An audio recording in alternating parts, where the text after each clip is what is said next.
Wherever it is, we need to fight anti-Semitism. It is toxic.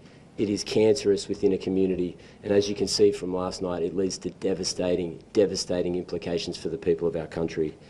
There's been overwhelming public outrage and support from the people of New South Wales, and I think from the people of Australia. There needs to be a time for mourning. We need to be in a position to bind up the wounds of the state's Jewish community, and many people are asking how they can help. The first thing, of course, is to listen to New South Wales Police and emergency services, but if you are looking for something practical to do, you could give blood.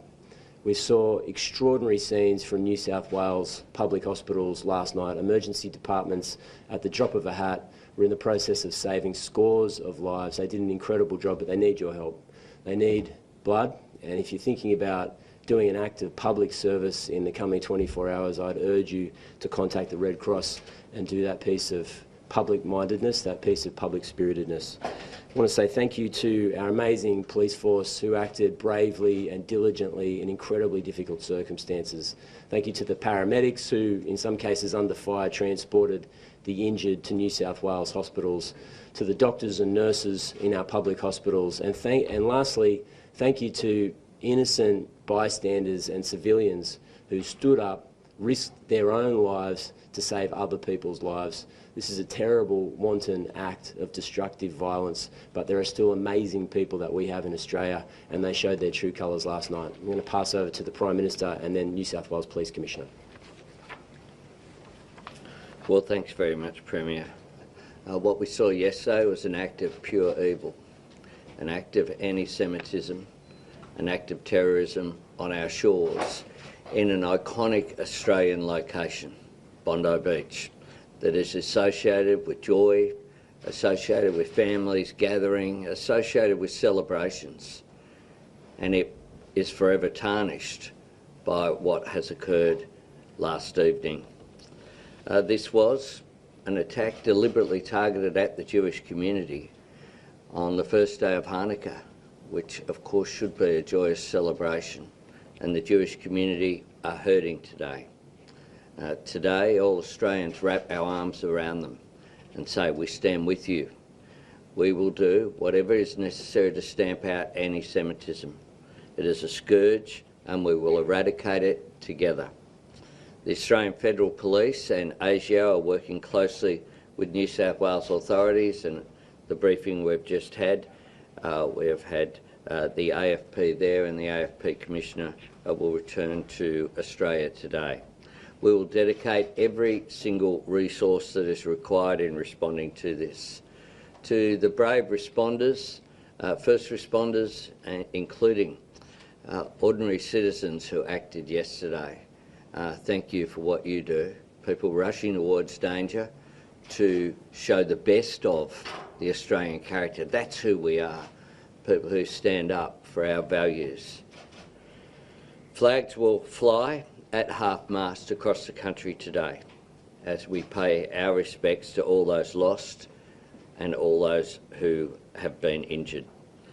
And we conclude by saying that yesterday was indeed a dark day in our nation's history, but we as a nation are stronger than the cowards who did this. I thank world leaders who have reached out, from President Trump, President Macron, Prime Minister Starmer, others right around the world have reached out to Australia at this time, and we thank you for your sympathy and your solidarity with our values. Australia will never submit to division, violence or hatred, and we will come through this together. We refuse to let them divide us as a nation. I'll hand to Commissioner Lanyon now. Thank you, Prime Minister. Good morning, ladies and gentlemen. Last night I announced that I had determined that it was a terrorist activity and made a declaration as such as 9:36 p.m. As a result of that declaration, we commenced Operation ARQUS, A-R-Q-U-E-S, which is a joint counter-terrorism operation. That is New South Wales Police working very closely with our Commonwealth partners to ensure that we thoroughly investigate the circumstances of the incident yesterday.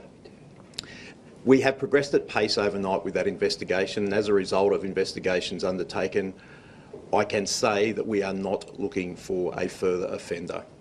We are satisfied that there were 2 offenders involved in yesterday's incident. One is deceased, the second is in critical but stable condition in hospital at the moment. The offenders are a 50-year-old and 24-year-old male who are father and son. The 50-year-old is deceased, the 24-year-old is currently in hospital at the moment. As part of the investigation, we conducted 2 search warrants last night, one at Bondi Rig and a second at Campsie. The 50-year-old male is a licensed firearms holder. He has 6 firearms licensed to him. We are satisfied that we have 6 firearms from the scene yesterday, but also as a result of the search warrant at the Campsie address. Ballistics and forensic investigation will determine this morning that those 6 firearms are the 6 that were licensed to that man, but also that they were used in the offence yesterday at Bondi. We will continue to investigate this matter thoroughly. It's important for the community to have the reassurance that New South Wales Police, working with our Commonwealth partners, will not stop until we understand the reasons behind this senseless incident and take any available action that we need to do. We always work closely with our Commonwealth partners to make sure that we keep the community safe. This is a very difficult time for all law enforcement agencies, and I would really like to call out the work of New South Wales Ambulance last night, and we're joined by the Commissioner Morgan this morning.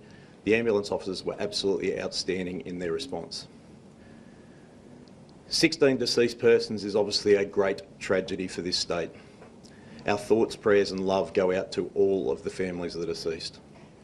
We pray that those are injured recover quickly. I have 2 police officers currently in hospital at the moment. Both are in critical but stable condition. And again, the thoughts of the New South Wales Police are very much with those officers and their families. This morning we commenced Operation Shelter. It is an operation that we have previously run. We have escalated the number of police that are involved. Operation Shelter is designed to provide comfort to the Jewish community. We will make sure that we are highly visible at places of worship, places that are known to be frequented by the Jewish community, but very much in those suburbs where we know that we have a large Jewish population. I want to make it very clear that the New South Wales Police will not tolerate the types of violence or the types of anti-Semitic behaviour that we have seen. We will have 328 officers on the ground this morning as part of Operation Shelter. That operation will continue to work very closely with the Jewish community to make sure that we both prevent but also respond to anything that may happen. I was very clear last night to call for calm. This is not a time for anyone to be seeking retribution. This is a time for community to grieve and to heal. The New South Wales Police will do what it does best, and that is to prevent but investigate offences that happen. And we will be here to support the community. I might hand over to Commissioner Morgan, I think, if there's anything you'd like to say, sir. Thank you. Good morning, ladies and gentlemen. Could I just express my condolences to the victims, the families and friends, and certainly those that remain in hospital at this time. Our best wishes and prayers are going out to you. This was obviously a significant incident that has occurred at Bondi Beach last night. New South Wales Ambulance got its initial call via New South Wales Police at 18:43 last evening. Our first crews were on scene within less than 10 minutes. This took a response of more than 123 personnel from New South Wales Ambulance. Both New South Wales Police and New South Wales Ambulance worked seamlessly, I'm advised, through this entire incident in support of the community. I cannot convey how important that is. We are told stories of amazing heroism, of paramedics and police working seamlessly together with members of the community. Some of our paramedics are from the Jewish community and attended that scene and continued their duties diligently and professionally. Of that initial response, New South Wales Ambulance transported 24 patients, particularly in the first wave. There were attended 14 people who were deceased at the scene. Through the course of the evening, another 2 people succumbed to their conditions at New South Wales hospitals, and a total of 42 people attended New South Wales facilities. It is not uncommon in these major incidents for members of the community, sometimes often with very serious injuries, to make their own way to hospitals so that they are not burdening the resources of the services. This is what it means to be Australian. I do want to make the point that there is a significant amount of support available from the New South Wales health system.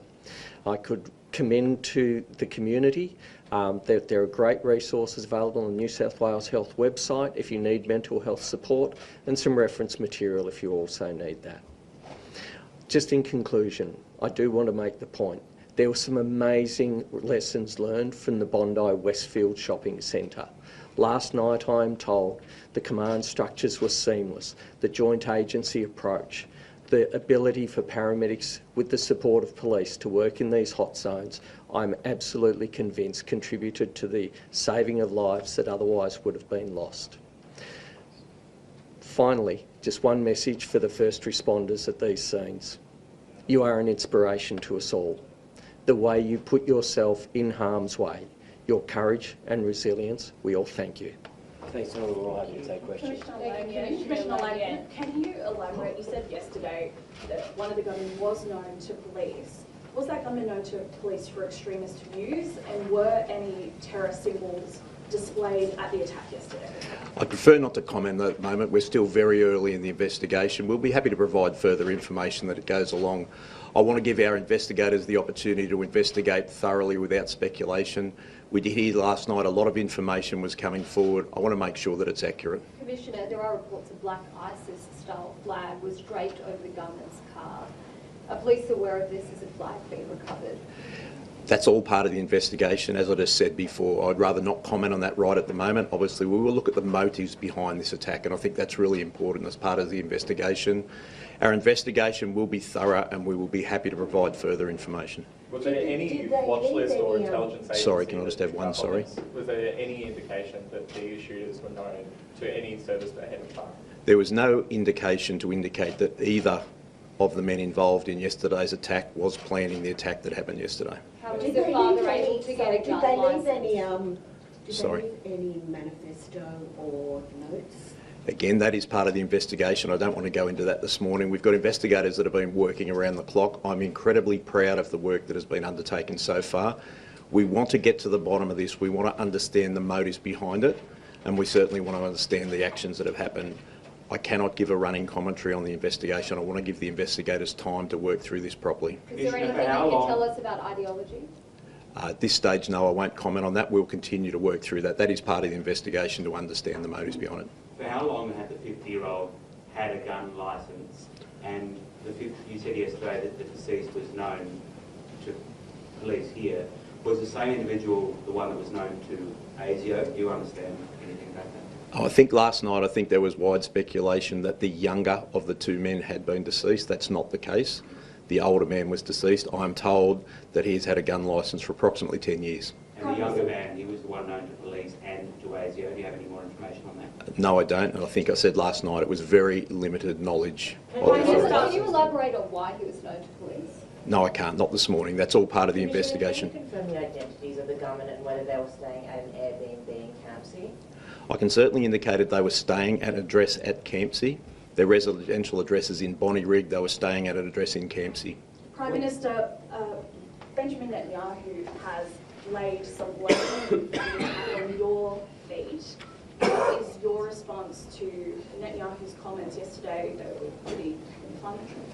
This is a moment for national unity. This is a moment for Australians to come together. That's precisely what we will be doing. Is it a failure that these men weren't seriously on the radar of our authorities? Look, our authorities do an extraordinary job, As Commissioner Lanyon has said, investigations have already made some progress. The fact that there were raids on the home in Bonnie Rig and at Campsie last night. We will continue to provide every resource possible to the AFP and as well to our intelligence and security agencies. Police Commissioner, not looking for a third offender, that means not just no third shooter, but no other persons of interest or suspected accessories. How do you know that these two were acting alone? What I'm saying is that we will conduct a thorough investigation. If there is any other person that is associated with the two offenders that we believe that was either involved or responsible for what took place, we will take appropriate action. What I'm saying very clearly is that there were two persons involved yesterday. There were two persons in this atrocity. We are not looking for a third person who was involved in yesterday's incident directly. Commissioner, Was you anyone must see arrested this as a during that? failure that this man was able to get a gun licence and that he was not more on the radar of authorities. I think there's actually legislation that governs how people have a firearms licence. So what I've said so far, and I'm not going to go further into it at this stage, there was very little knowledge of either of these men by the authorities. The person was determined to be entitled to have a firearms licence and had a firearms licence. The person had had a firearms licence for a number of years for which there were no incidents and it was regulated. No, I think it's probably premature to be talking about this. When I'm speaking about an investigation, we want to get to the circumstances of everything that occurred yesterday and what led up to it. We are determined to make sure that investigation is thorough. Why was there so little knowledge of these individuals, particularly the 24-year-old who you didn't know about? I mean, this was a planned attack. It doesn't appear to have been something that spontaneously happened. I think that's really part of the investigation. We want to understand the motive behind these two people. There are many people in the community for which the police have very little knowledge about, and quite rightly so. We want to understand whether these people were further involved in any offences, but we have no history to say that's the case. Premier, are their families cooperating? Sorry, can I just... Are their families cooperating? We will be speaking to the families. We have spoken to the families. What was the purpose of the firearms licence? Sorry, what was what was the purpose of the firearms licence? What was his reason for having the firearms? I don't have that information this morning. What I've said is that he did hold a firearms licence and did have 6 registered firearms. Premier, clearly it's early in the investigation, but obviously a terrorist has been able to hold a firearms licence. If changes need to be made to our gun laws in New South Wales, will you make changes? The short answer is yes. We're looking at that right now. Obviously, we're in the early stages of this investigation. New South Wales Police need to provide all the details of this inquiry to the government, but I made it clear last night that we will take every step we possibly can to keep our community safe, and we'll be looking at law reform along that route. And this is an intolerable situation. This is an attempt to break apart our social life, to divide Australian against Australian. There's a massive role for the government, New South Wales Police and regular citizens to play here to ensure that we keep our community safe, and I won't hesitate to move legislation if it's required. You're tough on the need to crack down on anti-Semitism. Premier, do you see this as a failure that this man and his son were not picked up by authorities and able to get a gun licence? Look, I can't say at this point. I mean, I think it's important that we allow police to conduct their investigation. Of course, there will be a comprehensive inquiry. This is a massive terrorist event in Australia's largest city, targeted on Jewish Australians. We need to get to the bottom of exactly how this happened so that we can take steps to ensure that it doesn't happen again. Now, I think in these circumstances it's important that no stone is left unturned and New South Wales Police are given time to conduct that investigation, but we have to do everything we possibly can to ensure that this doesn't happen again. Part of that may be law reform, almost certainly it will be.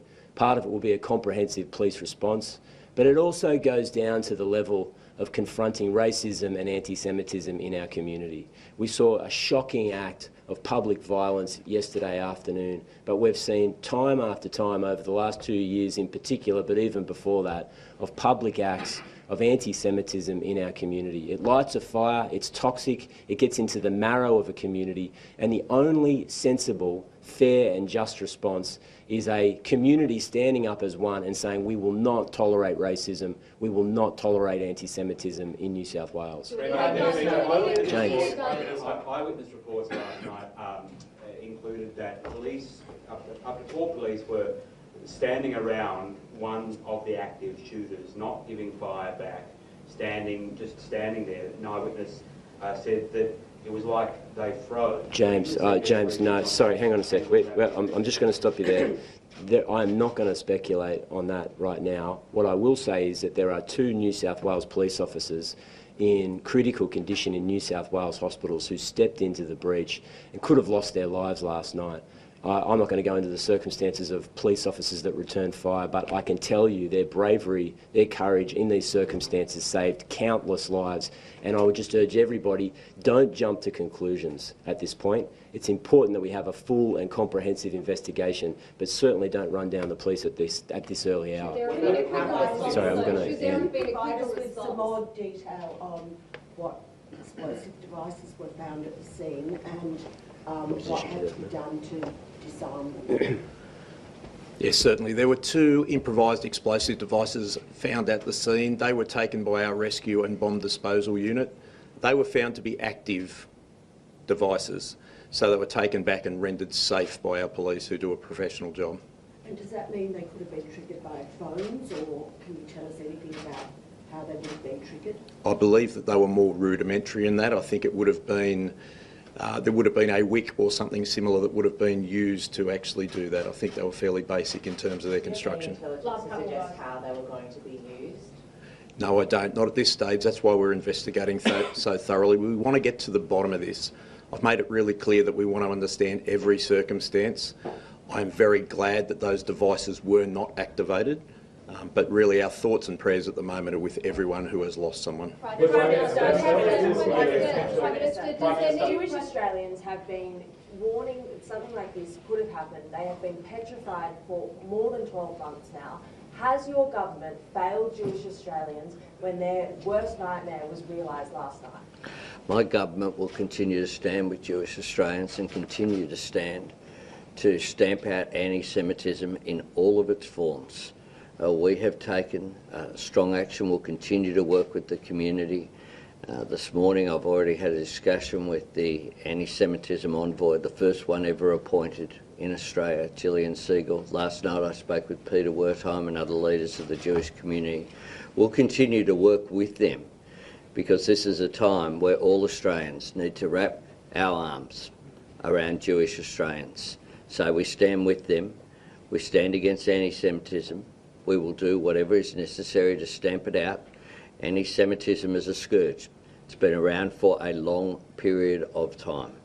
We need to do whatever we can to stamp it out. Do we need a gun crackdown like John Howard carried out after Port Arthur? He took leadership on that, will you? Well, we will look at whatever is necessary, whatever comes out of this investigation. If there is any action required in terms of legislative response, we will certainly have it. Thanks, everybody.